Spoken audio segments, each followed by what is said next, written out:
Next topic packing fraction. Simple cubic unit cell के लिए हम लोग जो थर्ड एनालिसिस कर रहे हैं वो है पैकिंग फ्रैक्शन। अब पैकिंग फ्रैक्शन का मतलब क्या है पहले बेटा समझ लीजिए। किसी भी यूनिट सेल में एटम ने कितना स्पेस ऑक्युपाई किया है, बी केयरफुल। किसी भी यूनिट सेल में एटम ने कितना स्पेस ऑक्युपाई किया है उसी परसेंटेज को हम लोग पैकिंग फ्रैक्शन कहते हैं। पहले इस बात को मैं यहाँ पे नोट कर देता हूँ, फिर इसे कैसे कैलकुलेट करते हैं उसे भी हम लोग करके देखते हैं। Packing fraction, the percentage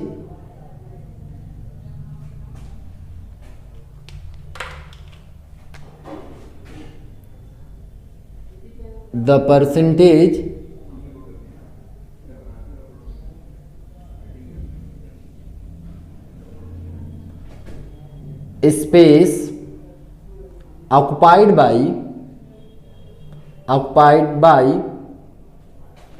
atoms in the given unit cell,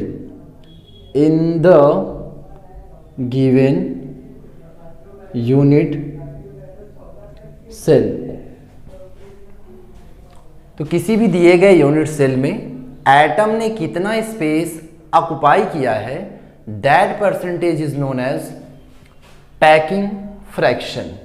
okay, इसे कैसे कैलकुलेट करते हैं, इसके लिए मेरे पास बहुत सिंपल सा फॉर्मूला है।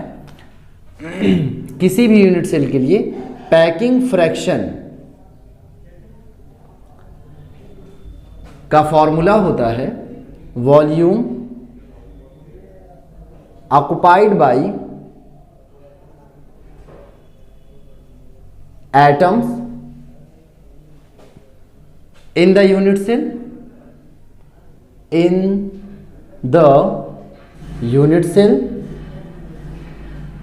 divided by volume of the unit cell,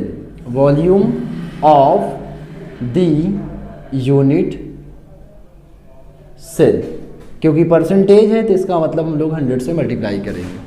so this is the formula for packing fraction of any kind of unit cell। किसी भी टाइप के यूनिट सेल के लिए पैकिंग फ्रैक्शन का formula volume occupy by atoms in the unit cell divided by volume of the unit cell. Okay, ये बात आपको I hope समझ में आई होगी। अब सिंपल क्यूबिक यूनिट सेल के लिए क्योंकि हम लोग एनालिसिस कर रहे हैं तो इसकी पैकिंग फ्रैक्शन कितनी है इसे हम लोग कैलकुलेट करके देख लेते हैं।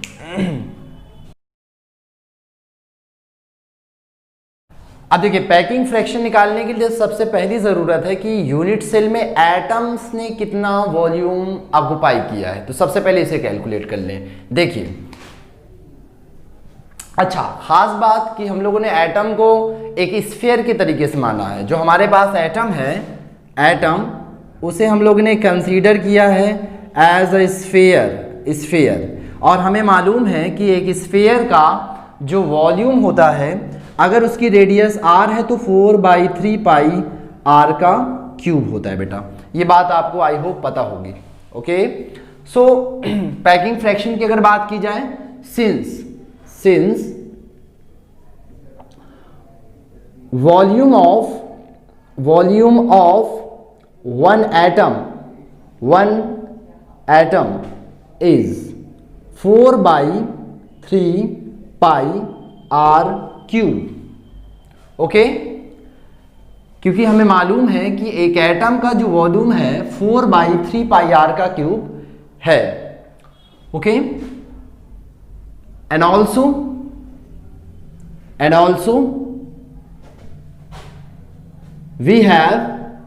we have the number of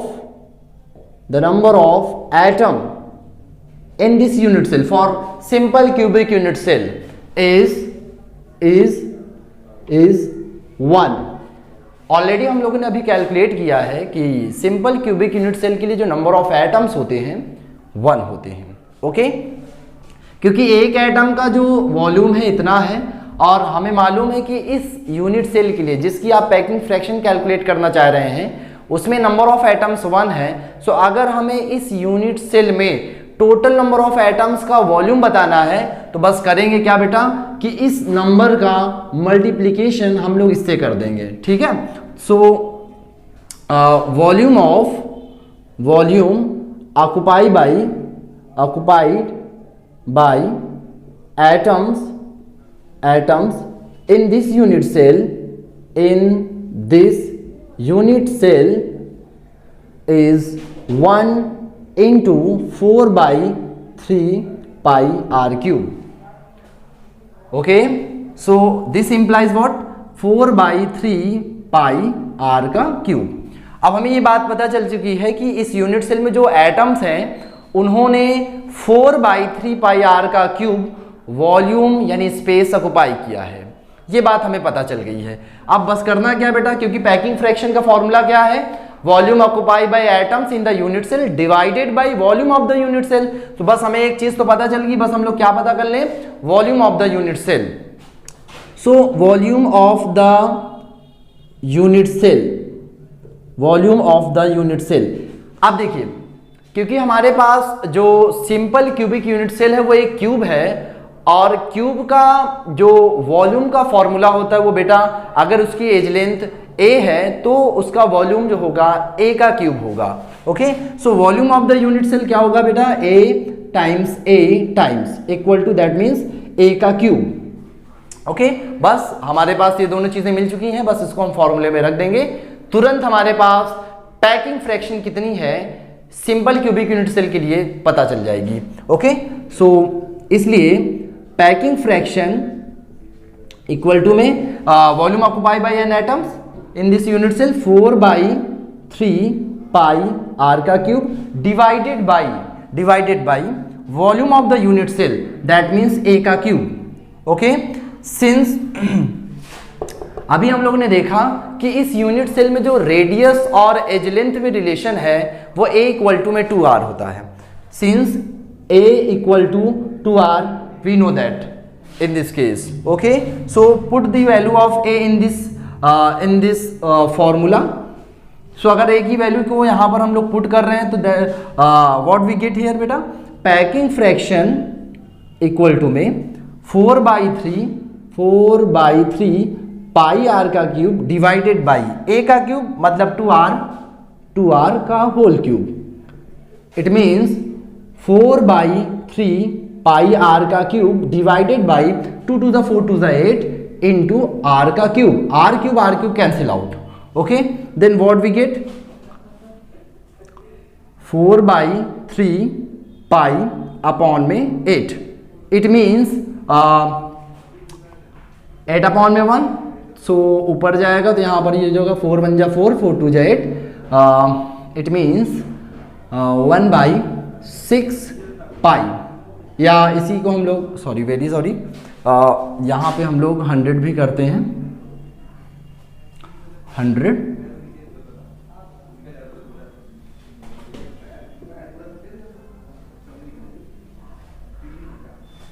this implies 3.14 into 100 divided by 6, it means 314 upon में 6, this implies what 6 5 the 30 1 4 6 2 the 12.20 6 3 the 18 near about percentage, so 52.3 near about percentage packing fraction of the simple cubic unit cell। Okay, फिर से एक बात बेटा समझ लें, packing fraction क्या है, किसी भी यूनिट सेल में एटम्स ने कितना स्पेस ऑक्युपाई किया है उसी परसेंटेज को हम लोग नाम देते हैं packing fraction.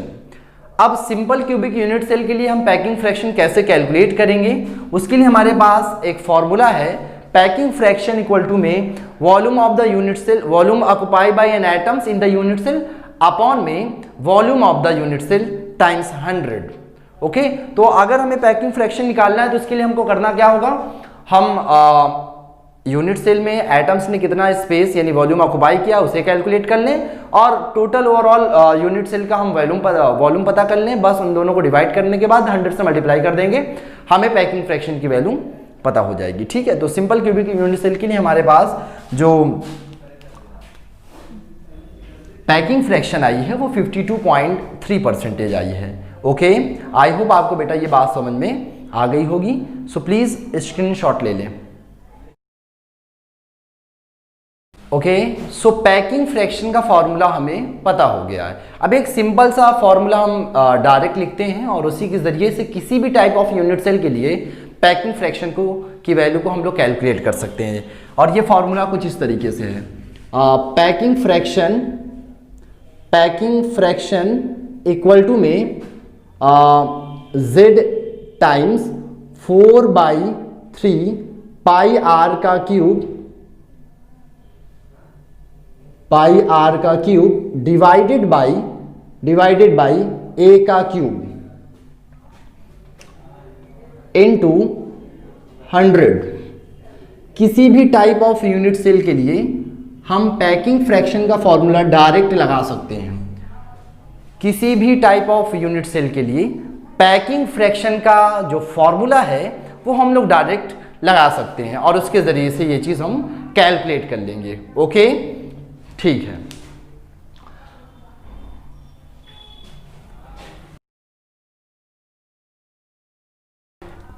Next analysis, fourth, density of the unit cell,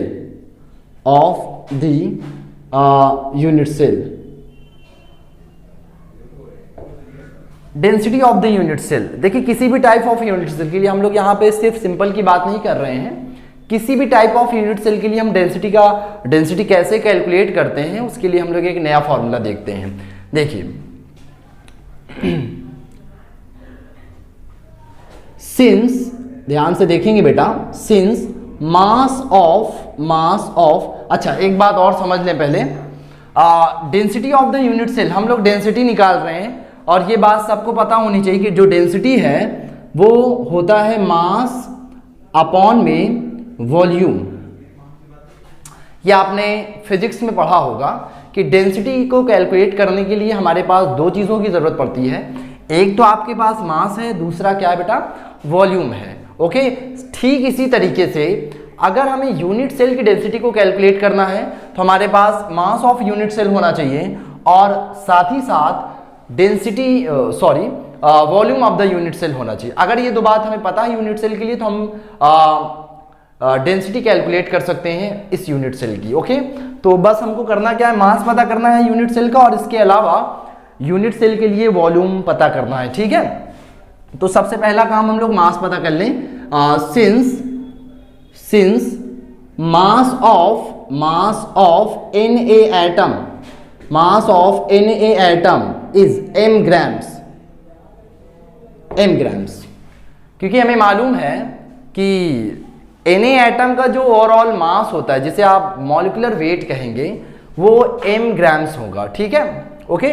सो अगर मास ऑफ वन एटम की बात की जाए, मास ऑफ वन एटम की अगर बात करें तो ये जो आपके पास Na एटम है ये डिवाइड में चला जाएगा, यानी कि m अपॉन में Na ग्राम्स। ओके, फिर से एक बार बेटा ध्यान से समझेंगे। Mass of Na atom, Na is what, Na is Avogadro constant, Avogadro number. ठीक है, तो mass of Na atom m grams है, तो अगर हम बात करें मास ऑफ वन एटम तो Na जो होगा वो m के नीचे चला जाएगा, मतलब डिवाइड में चला जाएगा। इसका मतलब mass of one atom m upon में Na ग्राम्स हो जाएगा। ठीक है, अब अगर एक एटम का मास हमें पता चल गया है, किसी भी यूनिट सेल का अगर ओवरऑल मास पता करना है तो ज़रूरत दो चीज़ों की है। हमने क्या किया कि इस यूनिट सेल में एक एटम का मास पता कर लिया है, अब करें क्या कि पता कर लें कि उस यूनिट सेल में कितने नंबर ऑफ एटम्स हैं। बी केयरफुल, ध्यान से सुनेंगे। किसी भी यूनिट सेल का अगर हमें मास पता करना है, किसी भी यूनिट सेल का यदि हमें मास पता करना है तो हम उस यूनिट सेल में एक एटम का मास पता कर लें और इसके अलावा साथ ही साथ हम क्या पता कर लें कि उस यूनिट सेल में कितने नंबर ऑफ एटम्स हैं। अगर ये दो बात पता चल जाए तो हम नंबर ऑफ एटम्स को मास ऑफ एन एटम में मल्टीप्लाई कर देंगे, उस यूनिट सेल के ओवरऑल मास की वैल्यू हमें पता चल जाएगी।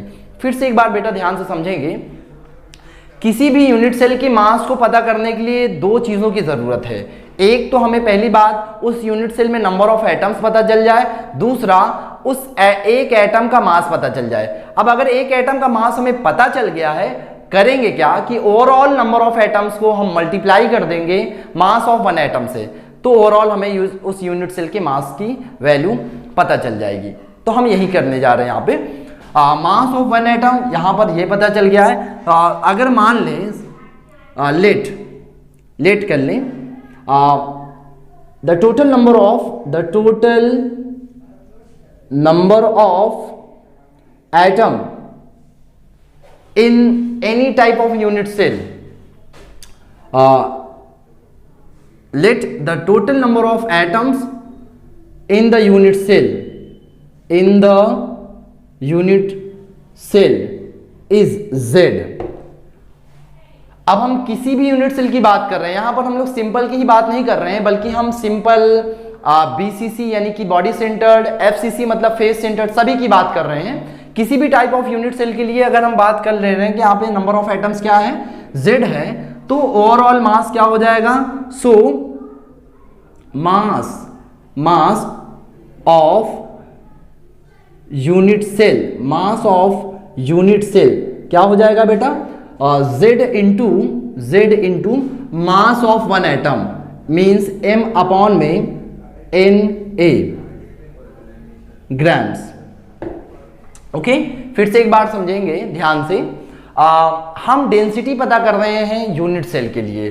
डेंसिटी का फॉर्मूला हमें मालूम है, मास अपॉन में वॉल्यूम। सो अगर हमें डेंसिटी कैलकुलेट करना है तो एक तो मास पता हो जाए, दूसरी बात उसका वॉल्यूम पता चल जाए। ओके बात समझ में आ रही बेटा, ठीक है। सो अगर हमें यूनिट सेल की डेंसिटी पता करना है तो मास और वॉल्यूम पता होना चाहिए। अब मास अगर निकालना है तो कैसे निकालेंगे, उसका बहुत सिंपल सा तरीका ये है कि उस यूनिट सेल में हम नंबर ऑफ एटम्स पता कर लें, और नंबर ऑफ एटम्स पता करने के बाद किसी एक एटम का मास पता कर लें। जैसे ही हमें एक एटम का मास पता हो जाएगा, करेंगे क्या कि उस एक एटम के मास को ओवरऑल नंबर ऑफ एटम से क्या कर देंगे, मल्टीप्लाई कर देंगे, तो पूरे यूनिट सेल का मास हमें पता चल जाएगा। वही काम हमने क्या किया है कि सिंस हमने माना कि इन एटम का मास m ग्राम्स है, तो मास ऑफ वन एटम इतना हो जाएगा। सो अगर हमने मान लिया कि total number of atoms in the unit cell Z है, so mass of the unit cell क्या हो जाएगा बेटा, Z टाइम्स m अपॉन में Na ग्राम्स हो जाएगा। सो मास पता चल गया है। इसके अलावा वॉल्यूम के बारे में तो हमें जानकारी ऑलरेडी है, क्योंकि हमें मालूम है कि एज को हमने क्या माना है, स्मॉल a माना है। So volume of the unit cell क्या हो जाएगा बेटा, volume of the unit cell equal to a cube. अब ये पता चल गया, बस क्या करेंगे, डेंसिटी फॉर्मूले में रख देंगे। So density of the unit cell equal to में mass of unit cell Z into M upon में Na ग्राम्स अपॉन में volume of the unit cell, that means A का क्यूब। ओके इसी को हम लोग अगर हम अल्फाबेट में डिनोट कर दें तो डेंसिटी को हम लोग यहाँ पे D मान लेते हैं, और इक्वल टू में Z इंटू M अपॉन में A cube into Na। So this is the formula for density of any types of unit cell. Okay so अगर हमें सिंपल क्यूबिक की बात करनी होगी तो Z की वैल्यू यहाँ पर क्या रख देंगे बेटा, 1। क्यों, क्योंकि सिंपल क्यूबिक यूनिट सेल में नंबर ऑफ एटम्स 1 होते हैं। ओके ठीक है। सो आइए नेक्स्ट टॉपिक की बात करते हैं, coordination number. Analysis 5, coordination number. Coordination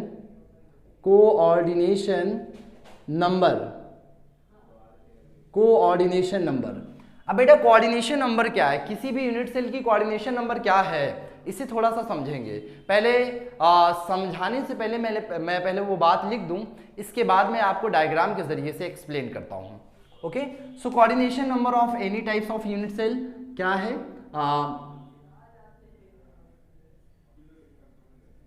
the number of nearest the number of nearest neighbours और touching atoms to an atom is called coordination number. Be careful. Coordination number बेटा किसी भी यूनिट सेल में कोई पर्टिकुलर एटम, किसी भी unit cell में कोई पर्टिकुलर एटम को अदर एटम कितना घेरे हुए हैं, उसी को हम लोग कोऑर्डिनेशन नंबर बोलते हैं। फिर से एक बार ध्यान से समझेंगे, किसी पर्टिकुलर एटम को कितने एटम टच कर रहे हैं या घेरे हुए हैं, that number of atoms is known as the coordination number. फिर से एक बार समझेंगे, कोऑर्डिनेशन नंबर क्या है बेटा?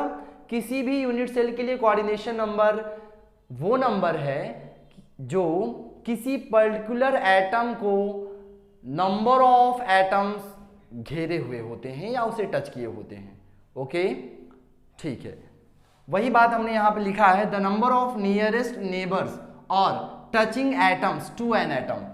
तो किसी पर्टिकुलर एटम को कितने एटम घेरे हुए हैं या उसे टच कर रहे हैं, उन्हीं नंबर्स ऑफ एटम्स को हम लोग नाम देते हैं कोऑर्डिनेशन नंबर। ओके, तो अगर